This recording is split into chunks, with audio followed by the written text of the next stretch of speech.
And then one more thing. What was the thing? Oh, and one more thing is, hi creator friends, this is Kathy from Easy Sunday Club, and today's video is going to be a little bit of tough love. I'm going to share 7 reasons why people are not buying your art or you're not getting enough sales. The intention of this is not to be critical of your work. Again, I haven't seen your work, so I can't be critical.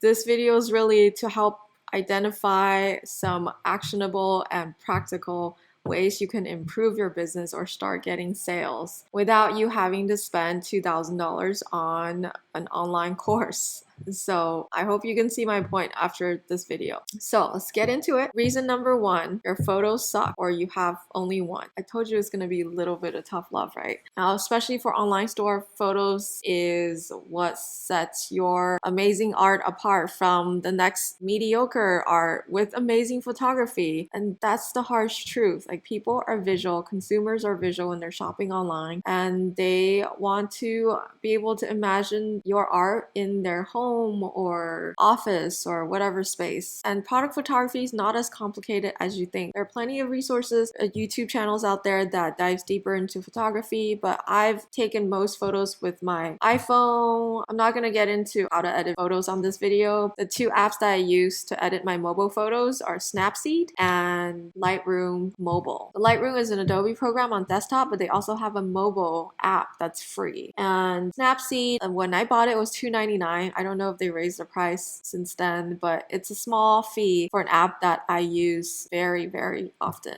I use Snapseed more than Lightroom. And also, if you are selling art, you don't have to make photo shoots every time. If you're scanning in your art or having your art scanned, just get a digital mock-up of a frame to help elevate your image. If you go on my website, you'll see that the main product page, it's always a framed art. And it's not because I took a photo of every single one of my art print in the frame. I bought a digital mock-up of a frame and I used Photoshop and pasted my scanned image of my painting in the frame so that it's consistent across all the listings. When you're shopping through my art prints, it's a consistent look. So that's an actionable shortcut for you. And if you're on Etsy, definitely have multiple photos. And I noticed that they start to have a placeholder for videos as well. So that's something worth experimenting with because a lot of platforms are starting to favor video. So it may influence your ranking on Etsy. That's something I haven't experimented with yet, but I do plan to experiment with my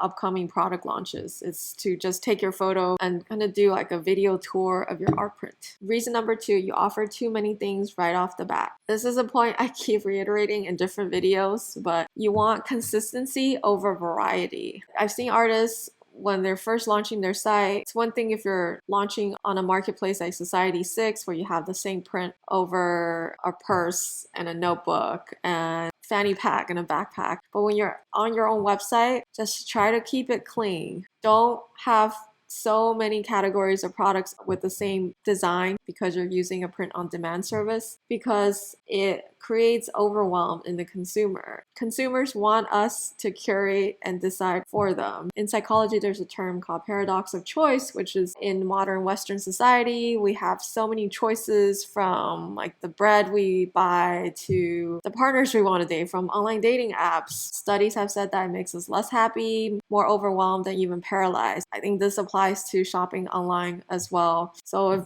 someone decides to land on your shop, the last thing you want to do is overwhelm them with everything, thinking that, hey, more choice is better. More choice is not always better. Reason number 3, you or your online shop don't look trustworthy. This could even happen when you're on Etsy. Etsy shops are relatively consistent across the board, but you'll need an artist file. It's highly recommended that you have a photo of yourself to earn that trust. For those of you that don't like taking photos of yourself, it doesn't have to be a headshot or like a professional post shot. If you're a creative, you can do like an in-action shot of you painting or illustrating. You can do a top-down shot so that your face doesn't show. If you do ceramics or you're a photographer, you can have someone take a photo of you taking photos so your face is not really showing, right? I think that may tell a better story than you sitting there pretty and pose for an interview or something. So having a bio, a photo to gain credibility, as well as what I said earlier about having cohesive listing of products. And one more thing is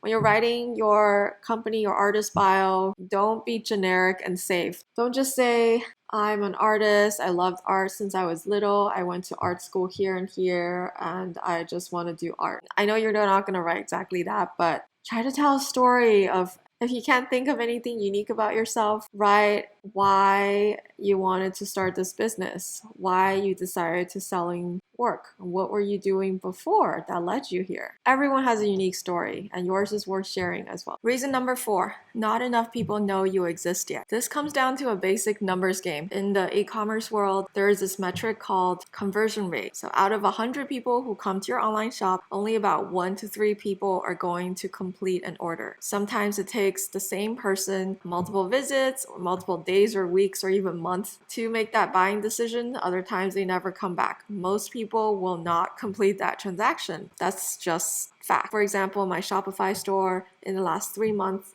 is averaging about 1.4%. But that's to be expected because I know, for example, a lot of you guys on YouTube may be curious what my art business is about. You go on my website, but because I'm here to provide information, not necessarily selling you anything, you might not have as strong of a buying intention as someone else. And that is totally okay. I'm just sharing this to help you set expectation. If you have 10 visits to your online shop a day and you're wondering why you're not getting sales, it comes down to that numbers game. And everyone wants traffic, everyone wants more traffic, but we also want the right kind of traffic, right? And that's where knowing your ideal customers and knowing how to talk to them matters, which leads me to the next one. Number 5, you market your work mainly on social media, but most of your followers is made up of other artists. So there's this Instagram growth hacking method, the engagement pods. Basically, say like 10 to 20 artists get together, form a pod, and whenever someone in the group posts something, the others will like and comment something encouraging and positive, hoping that the volume of it will artificially boost ranking of the post and trick Instagram into thinking that this is a valuable post so that it would show it in front of more people. If you tried it and it worked for you, that's great. But while building a community and forming connections with artists and peers in the industry are important, those people are not your ideal customer. Sure, once in a while, I will buy from other artists to support, and you will get purchases from them, but they are not your ideal customer.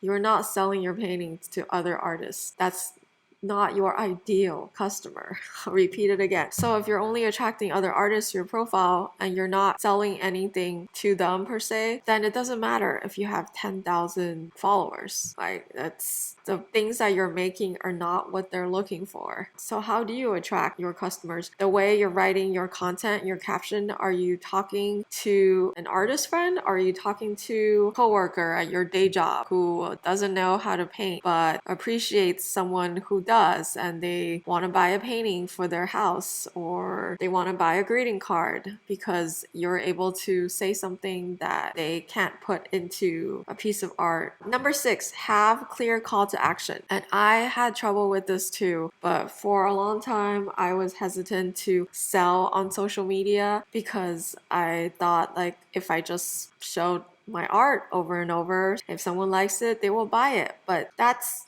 putting too much responsibility on the other person.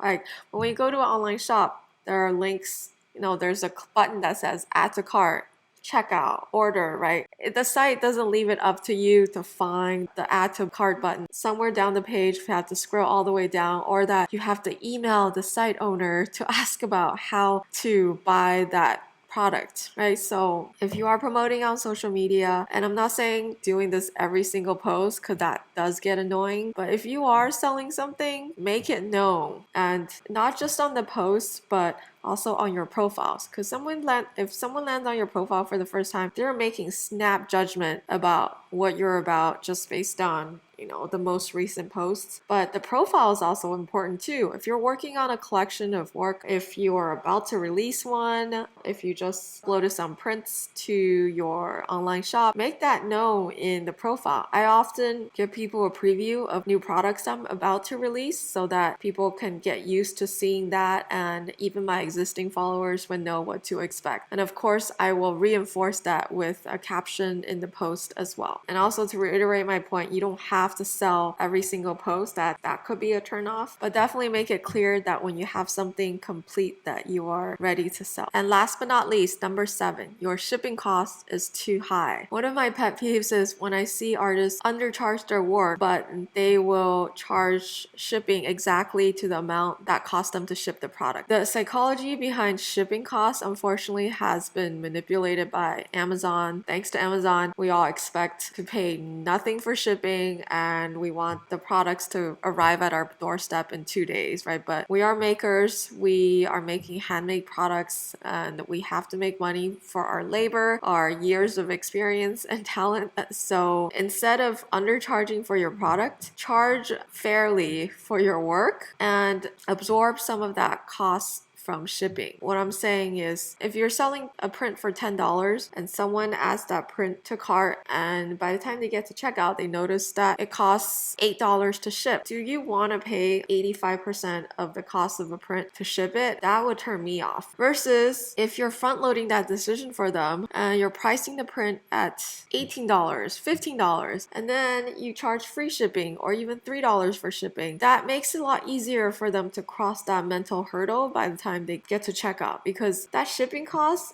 registers in our brain as like a tax that they have to pay in addition. Whereas when they see that the print costs $15 and they're okay with it and they get to the cart, the cost of the products itself is in the perceived intrinsic value of the product. But shipping cost is, nowadays is always a turn off. So again, making sure you're making enough profit from each product so that you have wiggle room to play with different shipping costs. I can't emphasize that high enough. I played with different shipping options, and right now I'm landing on free shipping with $75 or over order. That's where I'm comfortable absorbing that cost. But you have to experiment and figure out what works for you. That's it for this video. I hope it wasn't too much of a tough love for you. Again, I'm always focused on finding things that are practical, actionable for you. As we are putting out more content that help grow your creative business, what I'm worried about is you are comfortably watching these videos from the comfort of your home, but not taking action. So I highly, highly encourage you to take this list and just focus on 1 or 2 things. Just work on that one thing. Try something new out. If it doesn't work, you can go to the next thing or tweak the same thing. There's no point of us spending all this time putting out the content if you're not going to take action and do something about it. Again, thanks for watching. If you enjoy this content, please push the like button, subscribe to our channel, share with your creative maker friends who are running their own businesses. And the last word of encouragement from me is you don't have to have everything figured out. You just have to take the next step. Thanks for watching. Until next time.